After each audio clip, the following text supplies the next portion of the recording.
Hi, welcome to our channel of IGNOU audiobooks. Indira Gandhi National Open University, Staff Training and Research Institute of Distance Education, STRIDE, Master's Degree Programs, Master of Arts, Distance Education, MADE, Second Year, MDE-415 Research for Distance Education, Block-1 Introduction to Research in Distance Education, Unit-1 Introduction to Educational Research, Purpose, Nature and Scope.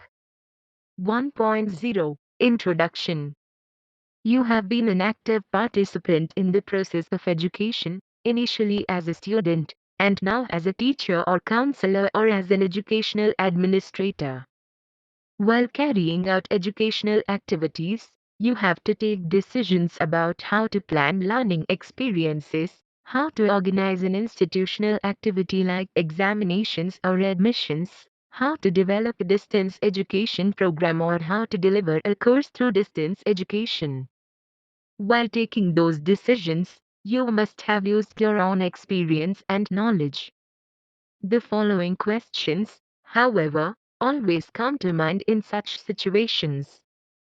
Times is personal knowledge and experience an adequate source in planning an educational activity? Times are there other sources of knowledge? Times are there sources of knowledge that bring in a synthetic manner experiences of a large number of educational practitioners like you? In this unit, you shall briefly learn into possible sources of knowledge for the practitioners of education to arrive at more dependable and tested answers. That is precisely what educational research purports to do. In this unit, we discuss the fundamentals of educational research, namely, its purpose, nature and scope.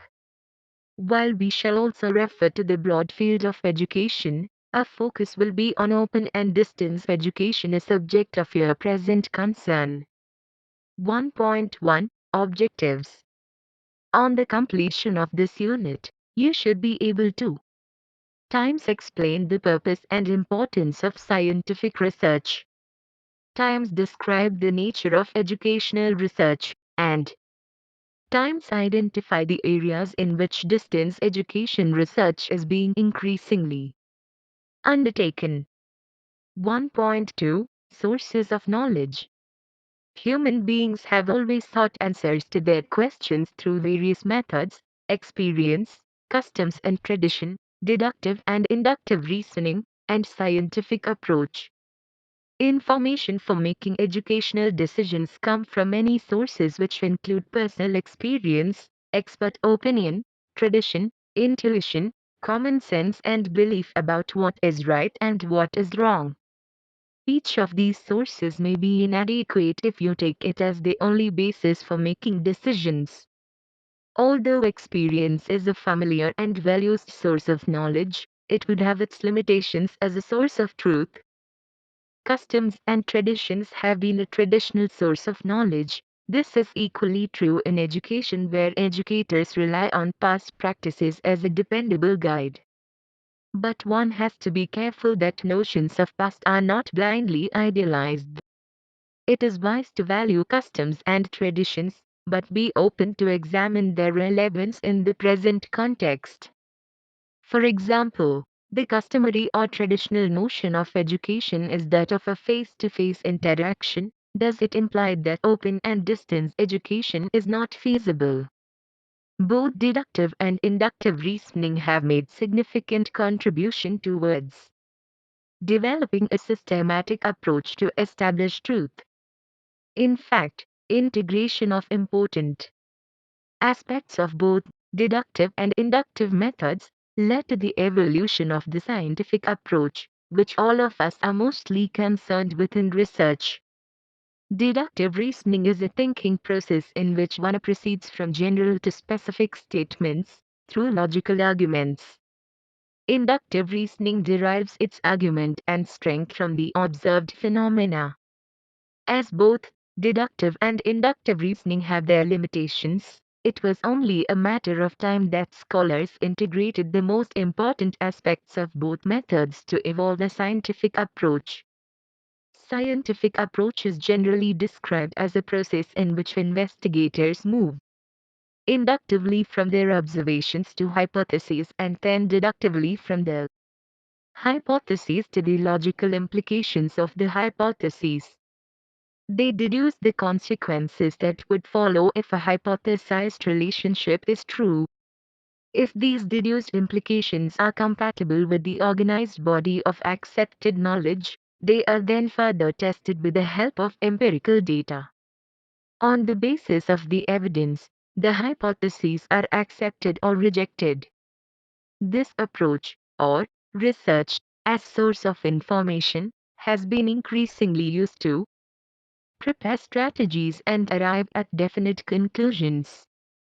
As research systematically describes or measures reality in an objective way, it is a better source of knowledge than one's own experience, customs and traditions, deductive or inductive reasoning.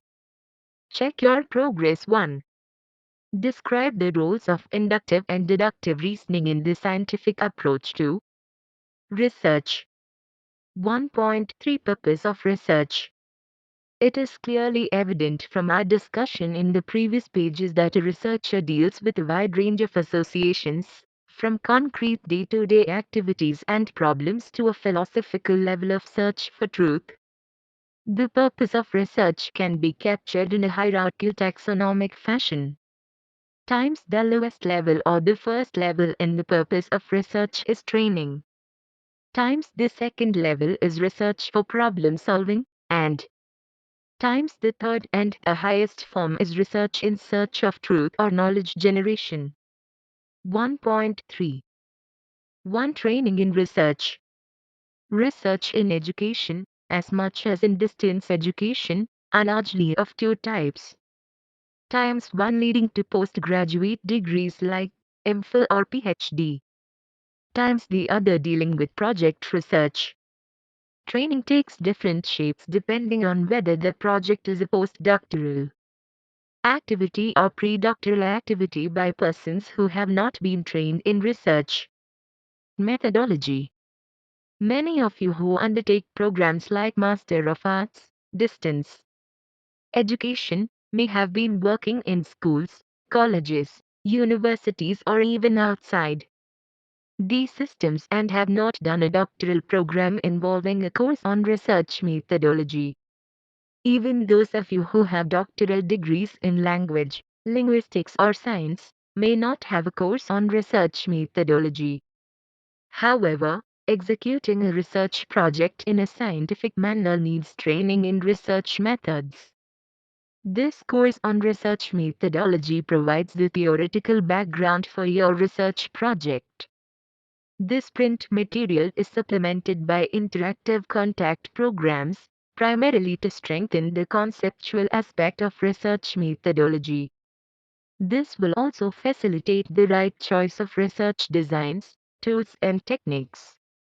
Hence, training in research methodology is an important purpose of research in distance education, particularly this program. Those who have had the opportunity of undergoing a professional course on research methodology followed by some research project would already be well aware of this course and may not need any formal input but can still refine their skills. 1st March 2002, Problem Solving. The second purpose of research is diagnosing and solving the problems in the system. In this case, the system is distance education. While we talk of problem solving, it is necessary to develop a more comprehensive view of it. For instance, it may also mean a realistic understanding of a situation on the basis of data and statistics. Let us take the case of the personal contact programs, the universally practiced method of student support services in distance education. A project that undertakes to study the difference in the performance of those who attend the personal contact programs and those who do not, provides a sound empirical basis of assessing the role of personal contact programs. Similarly, most of the countries, including India, invest considerable amount of money on educational mass media, television in particular. The studies that assess the extent of media utilization shall show the differential performance of those learners who use media and those who do not, provide a revised understanding of the role of media in distance education. Such examples can be multiplied but may not be necessary. In other words, a series of studies will go into diagnosis and develop better understanding of the practices in a system. This may also include study of socio-economic background of students. Another set of studies may actually get into experimenting with an innovative solution. For example, a distance education institute can model its counseling sessions into a 2-week or 3-week module, tutorial or lecture modes, group interactive mode or group assignment mode, and so on. At the end of such exercises, the institute may assess the differential performance of the distance learners exposed to differential treatment. This will provide the distance learning institution an empirical basis for designing the sessions. Similarly, there are several alternative formats in the medium of television, e.g., lecture, interview, documentation, drama, and docudrama. The programs can be developed in different formats and their impact on distance learners assessed. There can be experiments in the administrative area as well. For example, most distance education institutes send printed instructional material by post, a common practice all over the world. Some of the universities in the Western world offer it online so that a distance learner can either read it from the monitor or download the text at his/her workstation. Some institutes deliver printed instructional material to the study centers by trucks. Students are advised to come and collect the material from the study centers. The analysis of this practice has shown that it causes minimum loss of material and is also quite cost-effective. Examples of research for problem solving can be multiplied. The important point is to recognize that research can contribute to solving day-to-day problems. All the research projects in distance education can actually take the shape of problem solving. It is important to recognize that there is no clash of interests between purposes of research for training and problem solving. Both can go hand in hand. This is particularly true for project research in MDE, where most of the participants are not trained in research methodology, but many of them are well experienced in distance education and are very familiar with the problems in the system. 1st March 2003, Search for Truth, Scientific Inquiry and Theory Development. Search for truth is the biggest challenge in research. Research in search of truth is often classified as pure research in the otherwise controversial pure applied research continuum. The search for truth, from the angle of research, is the ability to generalize and thus create knowledge. Such generalizations are derived from occurrences in repeated instances. You would have come across words like significant at .05 or .01 levels. These typical research statements basically promise that such and such instances will happen in 95% or 99% of the cases, and to that extent the phenomenon is generalizable. Generalizations are drawn primarily on two bases, namely, repeated observation in various possible situations and application of statistical designs where the variables are statistically controlled. Generalizations are drawn through tests of significance, levels of confidence, and such other types of analysis. Project research, which is the prime focus of this course, is unlikely to achieve this sophisticated level of search for truth. However, it is quite possible for you to undertake a study that could come close to generalization through application of statistical models and methodologies. Such research, however, will be based purely on quantitative techniques.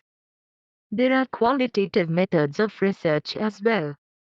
Such methods can also be applied in search of truth. Important emphasis, however, is on the use of scientific approach to research. The scientific methods can be explained in a series of steps, the exact formulation of which varies from one author to another.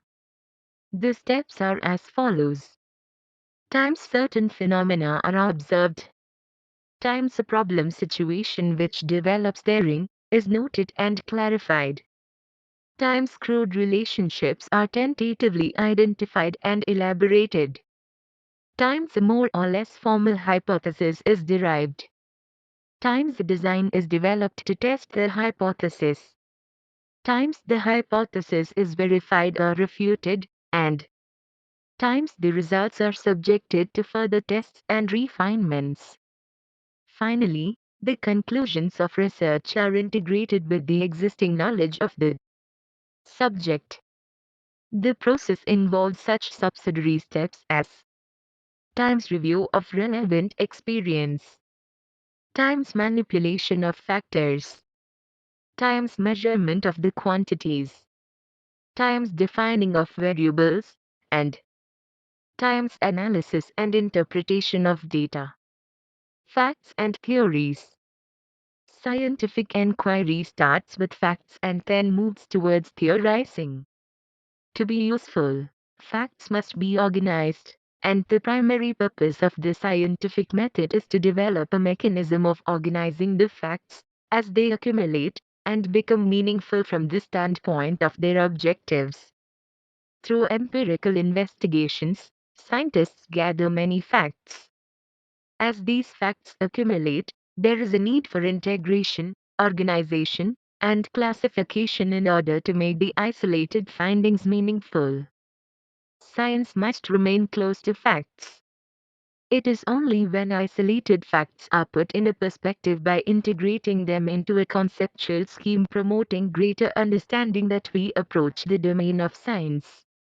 When isolated facts are integrated into a conceptual scheme which promotes a better understanding of their nature and significance, it is clear that the facts have been already put in proper scientific perspective. Significant relationship in the data must be identified and explained. In other words, theories must be formulated. Theory may be defined as a set of interrelated constructs, concepts, definitions and propositions that present a systematic view of a phenomena by specifying relations among variables, with the purpose of predicting and explaining the phenomena. Kalinga, 1973. Theory knits together the results of observations, enabling scientists to make general statements about variables and relationships among variables. For example, in Boyle's law, a familiar generalization summarizes the observed effects of change S in temperature on the volumes of all gases by this statement: when pressure is held constant, as the temperature of a gas increases, its volume is increased, and as the temperature of a gas is decreased, its volume is decreased. This statement of theory not only summarizes previous information, but predicts other phenomena by telling us what to expect of any gas under any change S in temperature. Just as fact underlies theory, theories underlie facts, each raising the other like a spiral to an increasingly precise scientific formulation. Facts derive their significance from theoretical framework into which they bring facts into focus. This is well stated by Van der Leyen, 1973. There is a constant and intricate relationship between facts and theory. Facts without theory or theory without facts lack significance. Facts take their significance from the theories which define, classify and predict them. Theories possess significance when they are built upon, classified, and tested by facts. Thus, the growth of science is dependent upon the accumulation of facts and the formulation of new or broader theories. This is particularly true in the early stages of scientific development, since in its early stage, Research must confine its efforts to seeking answers to highly specific and particularized problems. In the later stage, it tends to strive towards unity by breaking down the very barriers that had made its earlier progress possible. Scientific theories attempt to organize the tiny, rigorously defined bits of knowledge into a more meaningful and realistic structure. This is precisely the function of theory. Hypothesis and theory. A hypothesis, when accepted, explains the small number of facts and the relationship between them. Generalization, as the term denotes, is a hypothesis based on broader phenomena. Theory explains even more facts and their interrelations. Theories themselves range from the simple to the more sophisticated. Finally, there are laws, which have the greatest scope and generality. In spite of the strong case that has been made for the role of theory in research, it will be appreciated that a theory has to be amended or abandoned when the discovery of new facts can no longer accommodate it. Alternatively, it may be subsumed by a wider, more embracing theory when it is realized that the situation which is contained by the theory is one instance of a more general case. Theories generated by the means that we have indicated do not lead to eternal truth, rather, they should be looked upon as useful conceptual frameworks which are adequate for present purpose or a given situation. This every theory is subject to modification as and when we get new facts and evidence that contradict the generalizations made earlier on. Purpose of theory. There are several purposes to be served by a theory in the development of science. We shall briefly consider three of them here. First, theory summarizes and puts in order the existing knowledge in a particular area. It permits deeper understanding of data and translates empirical findings into a more easily retainable and adaptable form. The theory of oxidation, for instance, places into focus many of the chemical reactions common to everyday life. Secondly, theory provides a provisional explanation for observed events and relationships. It identifies the variables that are related and the nature of their relationship. A theory of learning, for example, could explain the relationship between the speed and efficiency of learning and such other variables as motivation, reward, and practice. Lastly, theory permits the prediction of the occurrence of phenomena and enables the investigator to postulate and, eventually, to discover hitherto unknown phenomena. At the time when the periodic table was being completed, for instance, certain gaps were noted in the sequence of the elements. Since theory provided that there should have been no gaps, scientists were spurred on to look for the other missing elements. In time, these were found, anticipated by theory. Theory, therefore, stimulates the development of new knowledge by providing the lead for further inquiry. Developing a theory. It is important to stress that good theories are not born out of imagination, they do not originate merely through armchair reflection. A theory is built upon collected facts. The investigator then searches, makes intelligent guesses as to how the facts are ordered, adds missing ideas or links, and puts forward a hypothesis, deduces what consequence should follow from the hypothesis and looks for further facts which are consistent or otherwise with the deductions, builds a wider generalization or conceptual framework on more facts, and eventually outlines a theory. Theories are solidly based on evidence, and they are important practical tools which enable us to advance our knowledge still further. Once a theoretical framework has been elaborated, we know what facts to look for to confirm or to deny the theory. Also, we have a conceptual framework inside with which our evidence can be tested. Theories always involve terms that refer to matters that cannot be directly observed. For example, Gravity itself cannot be directly observed, though the effects of gravity can be. Gravity and gravitation are both theoretical terms. The terms of a theory or theoretical statements are sometimes referred to as constructs. Thus, many theories of learning refer to a motivational factor in behavior. Now, motivation is not directly observable. It is a theoretical term, or you may refer to it as a construct. The term implies that it is a construction of the scientist's imagination. Levels of theorizing. A product of all research in behavioral sciences is a set of conclusions that involves theoretical terms. These conclusions may be at a sophisticated level of theorizing or at a level of theorizing that is quite low. Most psychologists would agree that it is wise to keep theorizing down to the level that involves a minimal use of abstract terms. We may think of 6 levels of theorizing, which we briefly discuss below. Level 1. Hypothesis formation. This is the level of hypothesis formation. Any hypothesis, which is to be used as a basis for research, goes beyond the facts on which it is based. The purpose is to establish the existing state of affairs. Nearly all surveys are conducted for this purpose. Thus, students of education may conduct a survey of what the pupils think of a particular aspect of the curriculum, how much time is spent by pupils in watching television, etc.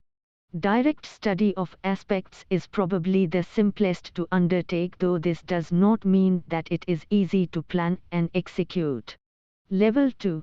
Elementism. Examples of theories at this level are primitive forms of classification in terms of some significant set of ideas or idea. In the case of education and distance education, classification of abilities derived from factor analysis, or the classification of teaching acts that may be the result of extensive classroom observation, would come under the level of elementism. Level 3. Descriptive theories and taxonomies. Formulation of descriptive theories and taxonomies occurs at a more complex level than mere classification. An example of theorizing at this level is the taxonomy of human learning provided by Gandhi. Gandhi classified learning into 8 different categories, which vary from the most simple to the most complex. Bloom's taxonomy of cognitive behaviors can also be placed under this level. Level 4. Classification. For development of any kind of useful classificatory system, there is a need for a set of theoretical ideas to underlie the classification. The classification of animals acquired significance only after it was realized that the species could be fitted into a system in which the evolutionary relationships between animals became the basis for classification. Although the concept of evolution became a basis for systematic classification of living creatures, the theory of evolution itself represents theory construction at a higher level. In this type of theorizing, abstract ideas are introduced to explain relationships between observed phenomena. The classical conditioning theory of Pavlov falls into this class of theorizing. The dog learns to salivate at the sound of the bell because the sound of the bell and the presence of food are conditions that become linked in some unseen way in the brain of the animal. Theories at this level may still be quite primitive. For example, it is quite difficult to carry out theorizing at higher levels in behavioral and social sciences. Levels 5 and 6. Postulates and theories.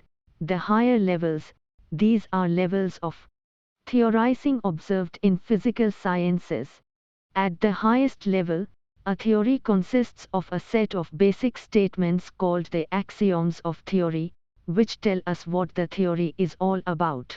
Such axiomatic statements, or postulates as they are called, include primitive terms. These are terms that are intuitively understood and cannot be otherwise completely defined. One distinction that can be made between level 5 and level 6 is that the former is reserved for incomplete theories, and the latter, i.e., level 6 theories, represent the ultimate in scientific formulations. They represent the closest approximations to what one might call the accurate description of universal laws. 1.4 Nature of research. There is no universally accepted definition of research. We can, however, consider research as a systematic process of analyzing a problem, identifying the factors or variables involved in the phenomenon, collecting and analyzing information, data, on such variables to find answers to certain crucial questions. These answers contribute further to increase human knowledge. Orderliness is the hallmark of research. Research has to have an organic unity. A design also becomes essential if the knowledge which accrues from research is to be verified. 4. It must be verifiable by anybody who takes the trouble to do so.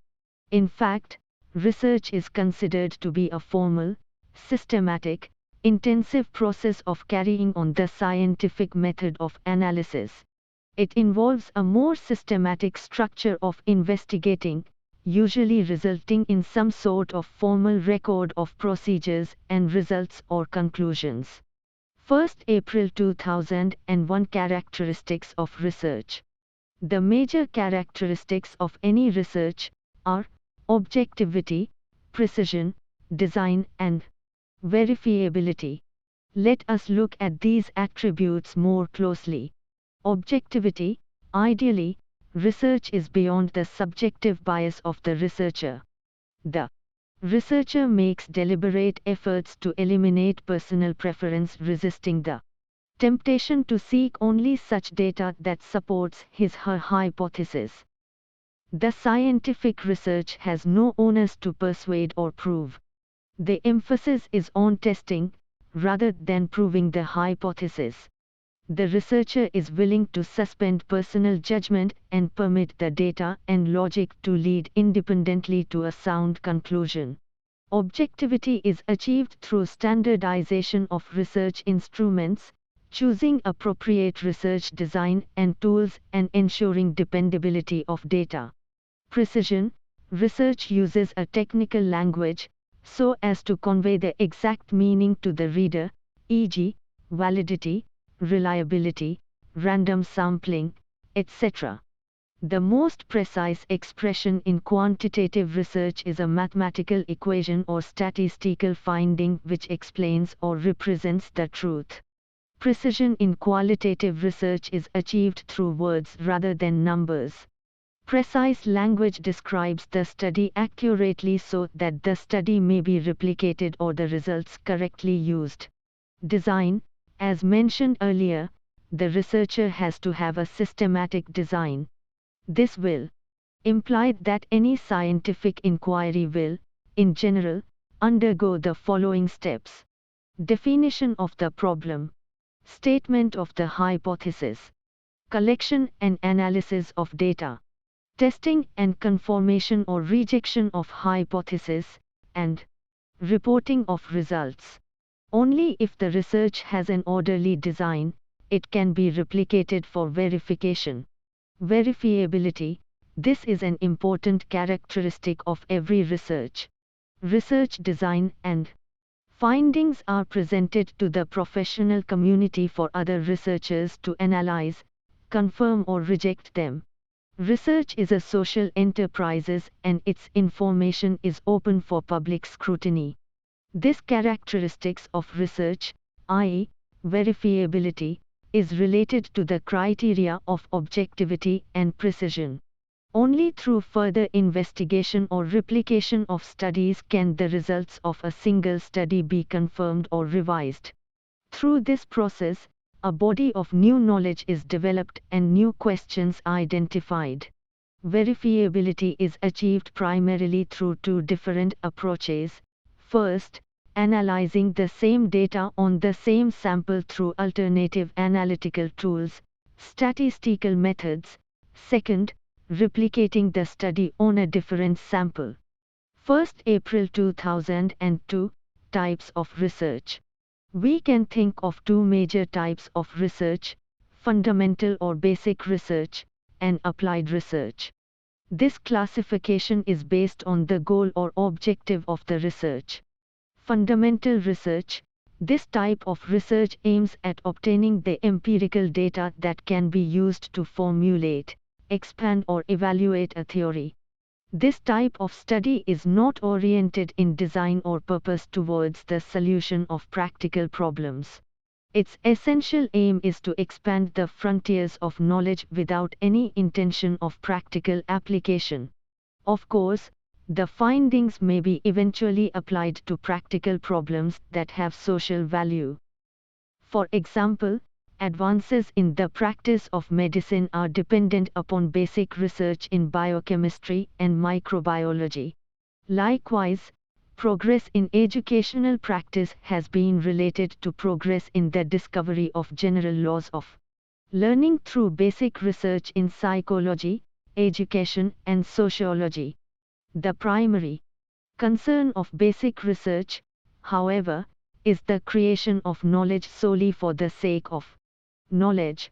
Its design is not hampered by considerations of special usefulness of the findings.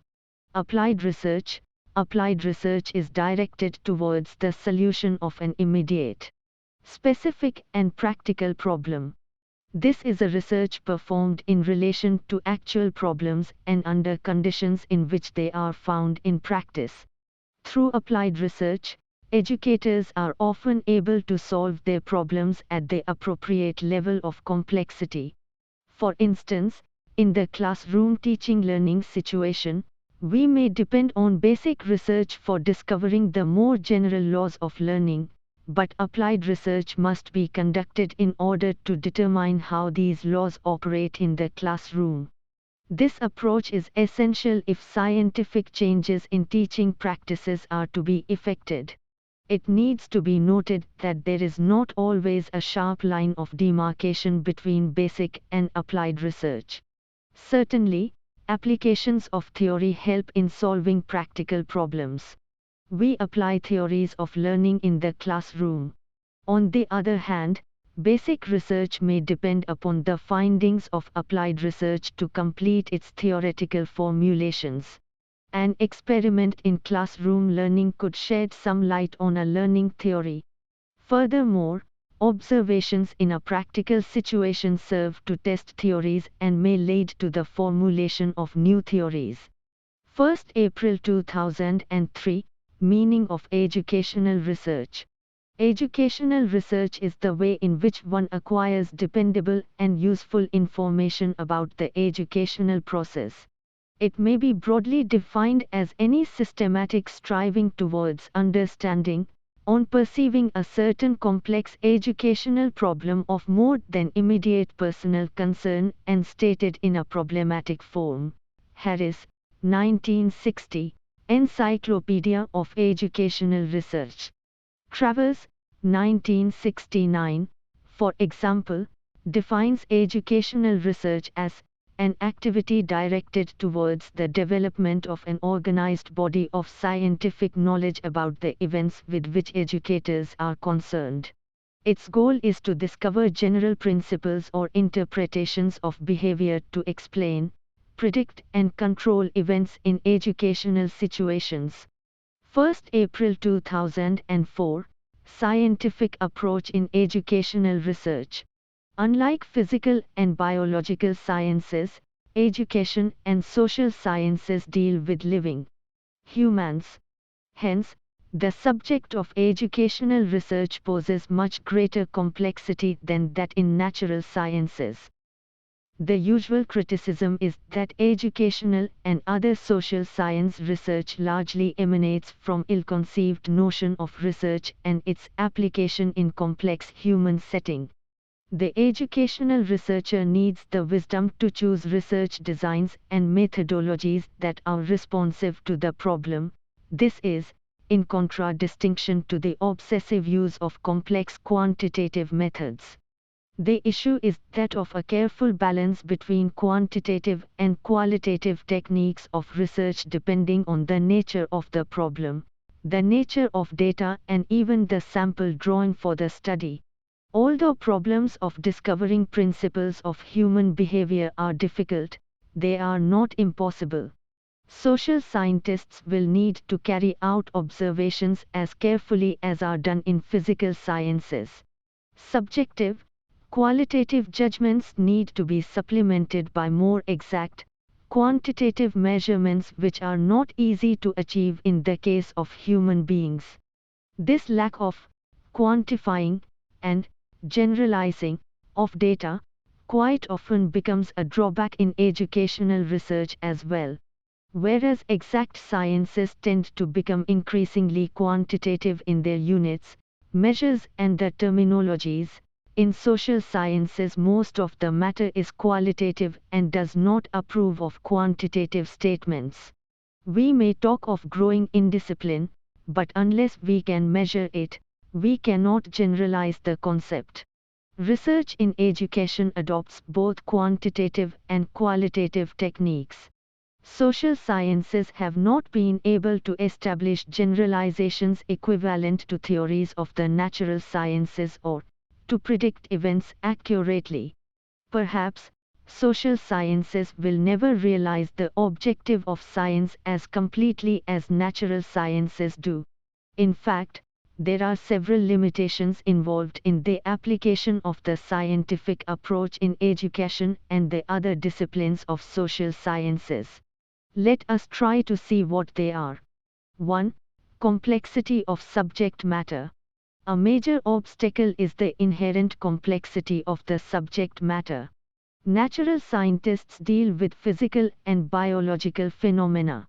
A limited number of variables that can be measured precisely are involved in the explanation of many of these phenomena, and it is possible to establish universal laws. For example, Boyle's law on the influence of pressure on the volume of gases, which deals with relatively uncomplicated variables, formulates the relationship between phenomena that are apparently unvarying throughout the universe. On the other hand, social scientists deal with the human subjects. They are concerned with the subject's behavior and development both as an individual and as a member of a group. There are so many variables acting independently and in interaction that must be considered in any attempt to understand complex human behavior. Each individual is unique in the way he or she develops, in the mental equipment, in social and emotional behavior, and in application of the overall personality. The behavior of humans in groups and the influence of the behavior of group members on an individual must also be dealt with by social scientists. A group of first graders in one situation will not behave like first graders in another situation. There are learners, teachers, and environments, each with variables that contribute to the behavioral phenomena observed in a setting. Thus, researchers must be extremely cautious about making generalizations, since the data obtained in one group situation may not be valid for another group. 2. Difficulties in observation. Observation, the sine qua non of science, is more difficult in the social sciences than in natural sciences. Observation in social sciences is more subjective because it frequently involves interpretation on the part of the observer. For example, the subject matter for investigation is often a person's responses to the behavior of other. Motives, values, and attitudes are not open to inspection. Observers must make subjective interpretations when they decide that behaviors observed indicate the presence of any particular motive, value, or attitude. The problem is that social scientists' own values and attitudes may influence both the observations and the assessment of the findings on which they base their conclusions. Natural scientists study phenomena that require little subjective interpretation. 3. Difficulties in replication. A chemist can objectively observe the reaction between two chemicals in a test tube. The findings can be reported and the observations can be easily replicated by others. This replication is much more difficult to achieve in social sciences. An American educator cannot reproduce the conditions of a Russian educator's experimental teaching method with the same precision of replication as that with which an American chemist can redo a Russian chemist's experiment. Even within a single school building, one cannot reproduce a given situation in its entirety and with precision. Social phenomena are singular events and cannot be repeated for purposes of observation. 4. Interaction between an observer and subjects. An additional problem is that mere observation of social phenomena may produce changes that might not have occurred otherwise. Researchers may think that X is causing Y, when, in fact, it may be their subjective observation that X causes Y. For example, in the well-known Hawthorne experiments, changes in the productivity of workers were found to be due not to the varying working conditions but to the mere fact that the workers knew they had been singled out for investigation. Investigators are human beings, and their presence as observers in a situation may change the behavior of their human subjects.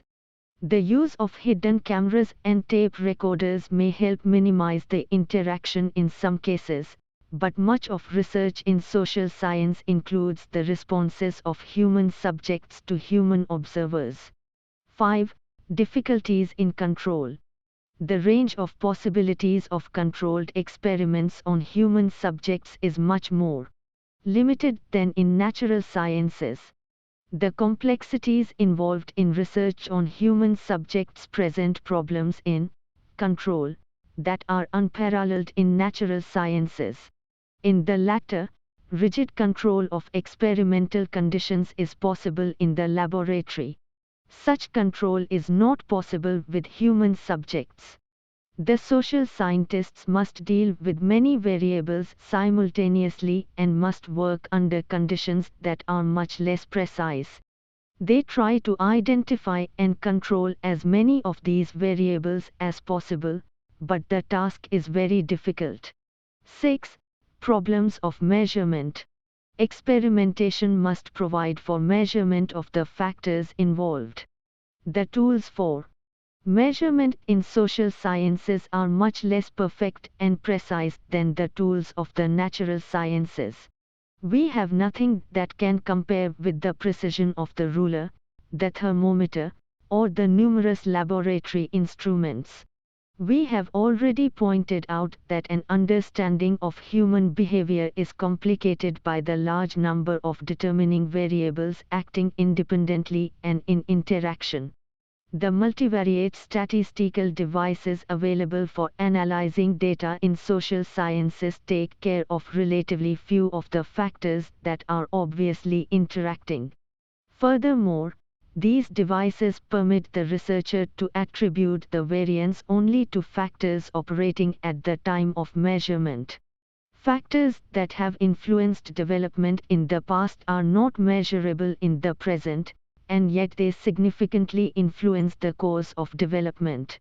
Since research in behavioral sciences including research in education is complicated by these factors, researchers must exercise caution in making generalizations from their studies. It will often be necessary to conduct several studies in an area before attempting to formulate generalizations. If initial findings are consistently confirmed, then one would have more confidence in making broad generalizations. Despite these handicaps, education and social sciences have made great progress, and their scientific status can be expected to increase as scientific investigation and methodology become more systematic and rigorous in their research activities. 1.5 Scope of educational research. Scope of educational research can be viewed from the angles of substantive areas of education and research methodology. The two parameters are interrelated and are represented in the matrix below. Look at the screen. Let us first look at the scope from the methodological perspective. 1.5.1 Methodological Classification. In subsection 1.4.2, we discussed the two categories in which all research can be fitted in. This categorization, that of basic and applied research, is true for educational research as well. In addition, educational research can be categorized differently under four types: historical research, descriptive research, experimental research and action research. Brief notes on all these types and the methods involved therein are given below to continue the discussion. Historical research. This type of research describes what was. The process involves investigation, recording, analyzing and interpreting the events of the past in order to make generalizations. These generalizations are helpful in understanding the past, building a perspective about the present, and to a limited extent, in anticipating the future. The main purpose of historical research, therefore, is to arrive at an exact account of the past so as to gain a clearer perspective for the present. And this knowledge further enables us, at least partially, to predict and control our future existence, activities. Descriptive research. This type of research describes what is. It involves the description, recording, analysis and interpretation of conditions that exist. It involves some type of comparison or contrast and attempts to discover relationships existing between variables. Much educational research is aimed at describing the characteristics of students and the educational environment. The nature of prevailing conditions, educational practices and existing attitudes must be determined before we can move on to solving problems about learners, institutional organization or the teaching of a subject. Research of this nature may not answer basic questions, but it does permit the gathering of information which serves as a basis for future research. It is detailed in Block 2 Unit 4. Experimental research. This type of research describes what will be when certain variables are carefully controlled or manipulated. The focus is on the relationship between two sets of variables. One set of variables is deliberately manipulated, experimental treatment of the independent variable, to examine its or impact on another set of variables, dependent variables. For example, in one of the experimental studies, a distance education tutor held specially designed contact classes, independent variable or treatment, for a particular group of distance learners and studied its impact on their performance in the university examination, dependent variable. The experimental research involved systematic recording of data and scientific analysis later. This type of research leads to developing testable hypotheses, generalizations and predictions. This methodology is derived largely from the physical sciences. We will bring you more details on experimental research in Block 2 Unit 4. Action research. Action research involves the application of the steps of the scientific method to educational problems. Although it is similar in some respects to experimental research, action research differs principally in the extent to which findings can be generalized. Primary concern for action research is problem solving, hence, it is focused on the immediate application and not on the development of a theory. Many action research projects are carried out in a single classroom by a single teacher, and the others, by all the teachers in an institution or even any aspect. Its findings are to be evaluated in terms of local applicability, not in terms of universal validity. Its purpose is to improve institutional practices. A typical example of action research in a distance education institution. The institution was receiving complaints of not receiving study material in time. The material was sent by post. It was decided to send the study material to the study centers and the students were advised to collect the study materials from the study centers personally. The data on number of complaints, cost of loss on transit, additional cost at study centers, cost of transport was studied on comparative basis with the practice through postal delivery. The study indicated net reduction in complaints and the matching cost involved. In this case, the problem of delivery of material was solved through action research. We will bring you more details on action research in Block 2 Unit 4. Interdisciplinary fields of inquiry. Education is an interdisciplinary field of inquiry that has borrowed concepts and theories from physics, biology, psychology, sociology, anthropology, political science, economics and other disciplines. The methodologies used in educational research are also derived from several disciplines, e.g., systems analysis from biology, experimental designs from physical and natural sciences, observation and interviewing from anthropological sciences, testing from the discipline of psychology, and the like. 1.5.2 Area-wise classification. Educational research can be classified in several alternative forms. In fact, classifications can produce a multidimensional model. Human mind is competent in visualizing three-dimensional models. Let us look at one possible 3D classification. Figure 3. An exemplar 3D model of classification of educational research. Look at the screen. The 3D model implies that a research can be, say, in language education in the area of curriculum and at the primary level. Such studies can be classified in any of the three categories. In research trend analysis, authors often use cross-references to accommodate the findings of such studies. Open and distance education has been one area in educational research. It will be interesting to see the different areas within open and distance education that have attracted the attention of researchers. Let us examine a few such classifications in Table 1. The Table 1 reveals that there are certain common areas of research, like learners, course development and delivery, evaluation, etc. Depending on the author and her understanding of open and distance education system, some classify research into further details, e.g. Panda et al. 1997 looked at institutional policies and management, or media and technology separately, whereas other reviewers subsume research in media and technology in broader heads like instruction and course delivery. Similarly, you must have noticed that research on teaching and teacher behavior are taken as one area. There are voluminous and famous works on research on teaching by Travers and others. You will read more on research areas in open and distance education in Unit 3 of this block. Table 1. Classification of research in open and distance education. Look at the screen. 1.6 Summary. In this unit, you have read that there are various methods, for example, experience, authority, custom and tradition, deductive and inductive reasoning, by which you can gather and create knowledge. But of all these approaches, the scientific approach, which is an integration of deductive and inductive approaches, accrues as the most systematic and objective method. We also discussed the meaning of research in general, which can be roughly thought of as systematic inquiry. An important step in scientific inquiry is theory development, and we discussed the complexities of theory development at various levels. The nature of educational research has also been discussed in this unit, with a brief description of various types of educational research.